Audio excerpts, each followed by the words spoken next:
Hey everybody, it's Tammy. A very warm welcome to all of you today to my craft room. I just made this for one of my friends. I was really pleased at how it turned out using primarily all vintage materials. This is a sweet little Christmas gift. I'm going to make another one, and if you'd like to follow along, I'll grab some supplies and we'll get started.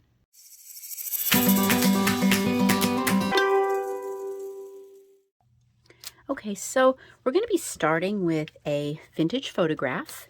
This one is totally not in the greatest of shape, but it's got a little personality. The one I used here of this little boy I really loved, but you know how it is with the vintage. You can't on demand get another one of a kind stuff. This is a little salt shaker from the flea market with a lid that doesn't fit, but we'll figure it out. We'll make it fit. We've got some lace here that I found at a garage sale. This is really old. I love this and I don't have a lot left, but we're going to enjoy what we have. We're going to be using a dyed and glittered bottle brush tree, which I linked the video below that when I made these so you guys can see the process. And we're going to be doing a little stamping. So first of all, I have some Christmas stamps here, and this is a product of pandemic binge impulse buying on Amazon. But I have to say, I'm glad I got these. I use them all the time. They're great little rubber stamps. They were inexpensive. Probably if I had a complaint about them, it would be this. They are sandwiched between two pieces of plastic here, and to pull them off is extremely difficult. I mean, you really have to keep working it to get them off. Every single one I've thought, oh my God, I'm going to just rip it. I'm going to ruin it, but I haven't. Nothing got torn, nothing got ripped. Everything eventually came off of the plastic. But I really liked these. So I found something cute in here. This one says Tidings of Comfort and Joy, and I thought we can use this stamp today. And then I'm going to use, because I'm changing things up just a little bit, we're just going to use the ultra washable ink. I like it. It's just dries really quick. It doesn't smear. It's kind of my go-to on the craft table. On this one here, on this photograph here, I stamped it right on to the photograph. When you're rubber stamping onto glossy surfaces, painted wood or these photographs, it doesn't want to dry the greatest. It kind of wants to bleed a little bit. I did it on this and I was like, uh-oh. So I could tell it was going to smear. I took a little bit of clear acrylic spray and just did a light little covering on it just to keep it in place. But I realized it's probably not what I wanted to do when I made a second one. So I'm going to change it up just a little bit today, and I think we'll all be happier with the result for that. Okay, so the first thing we're going to do, like I said, let's get our photograph ready, and that'll be the first step. So let's get our stamp going. We decided on Tidings of Comfort and Joy. So let me see, what is this? It's so tiny, I can't see what I'm doing here. Here we go. Tidings of Comfort and Joy. I'm going to use this acrylic block. I know I have a little one somewhere, but this is the one I found, so I pulled it out. And instead of going directly onto this photograph, I am just grabbing, this is just a scrap of coffee dyed paper. Really anything will work, whatever you like. We'll just tap this into our ink. And another good thing about doing it this way, if your stamp doesn't come out and you're not happy with it, you can just keep on stamping. When you go to your photograph and you've smudged it and smeared it, that's it. It's over. You really can't get it off. So that's kind of one of the reasons I thought this could be a better technique today. Let's just cut this out of this paper right here.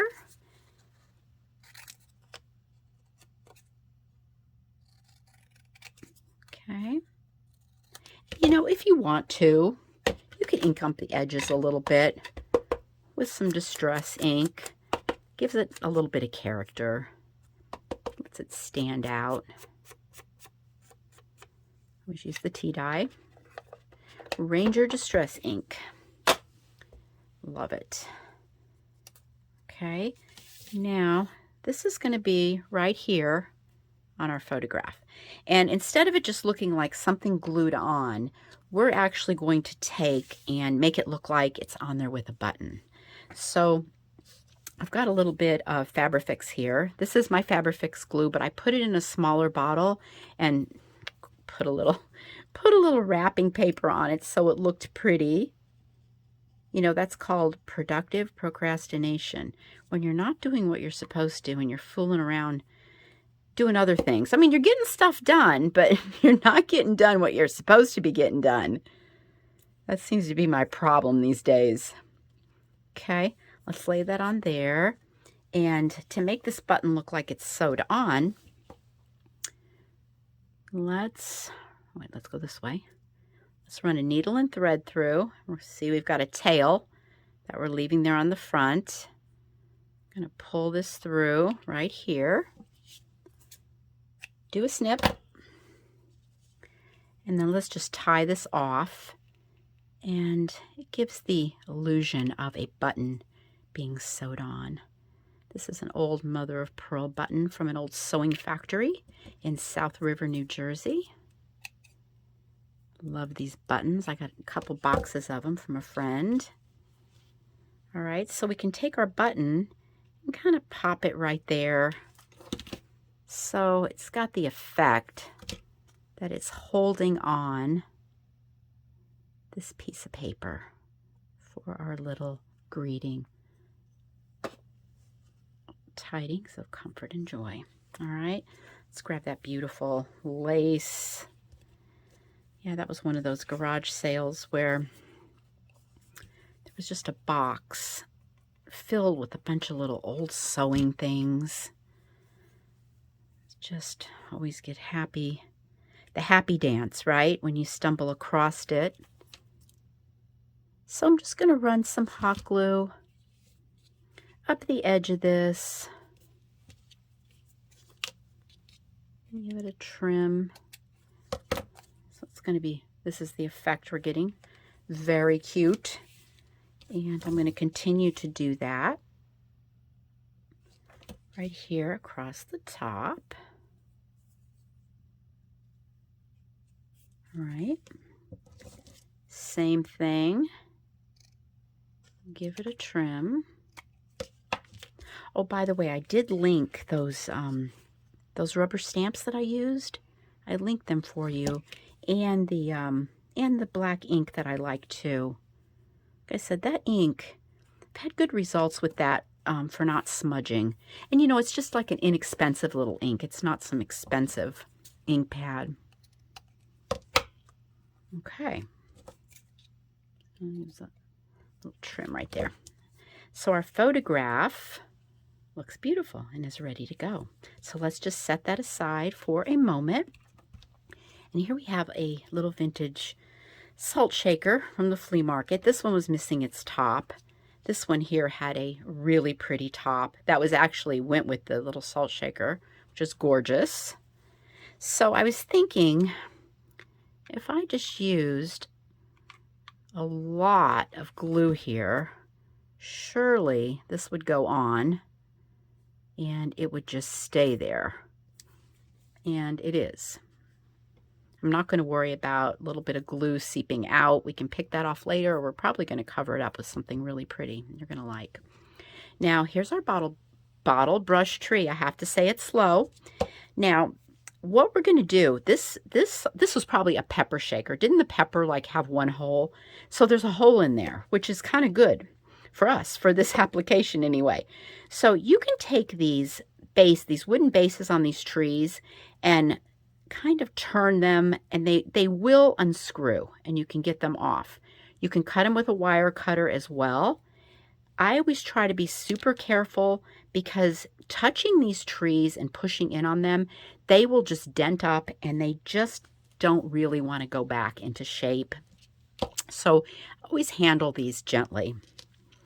Okay, so the wire on that is going to go right down into this top of this pepper shaker. So once again, I'm going to have to just get all crazy with the hot glue and hope that we can get something here that's going to take hold.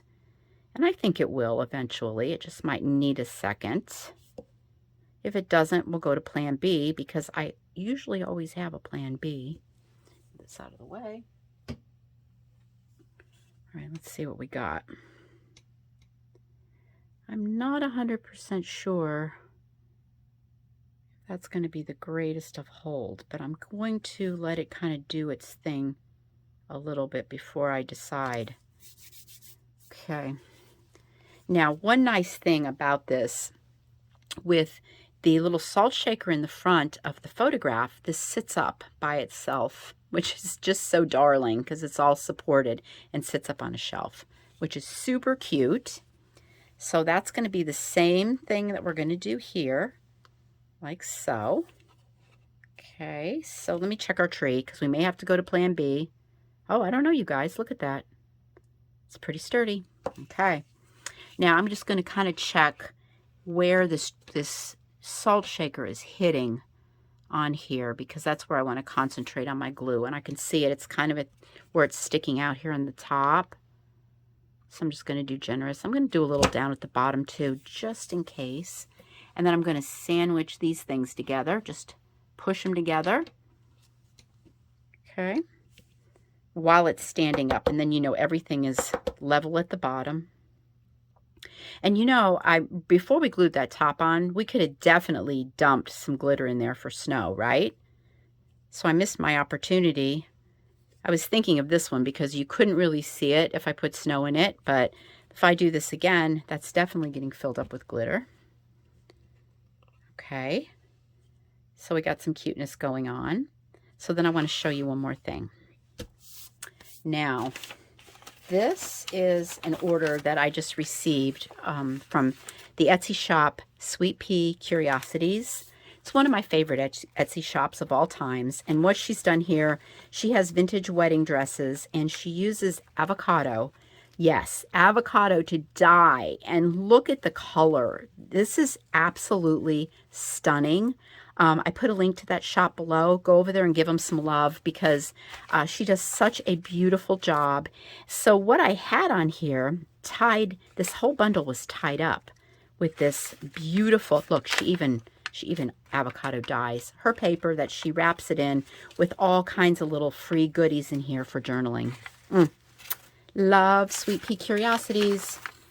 Okay, so this right here, the bundle was tied up with this, but I was in love with this, especially for this project that we're doing. So I'm just going to tie a bow right here. This gorgeous avocado dyed lace. It's a color you can't get out of a bottle, that's for sure. Okay, and I thought that would be really beautiful right there. Oh, underneath that tree. Isn't that gorgeous? Okay. So just with, let's see, where's my, there we go. Just with a little bit of hot glue, I'm going to apply that just right to the lid on that salt shaker, like so. Maybe trim it up a little bit. And that's some cuteness right there, isn't it? I mean, that is a sweet, sweet vintage project. You guys, how super fast this went together and how adorable it is. You know, if you see those little vintage photographs, even these plain little salt and pepper shakers, there's always something you can do with them. And always keep on the lookout for that vintage lace. That's a really good thing to have on hand. Many thanks to all of you who take the time to watch my videos. You leave such amazing comments. I love what I do, and I feel very blessed to be able to share my art and touch others. I post a new project every week, and sometimes I sneak in an extra one. So be sure to subscribe if you haven't already, and I will see you next week.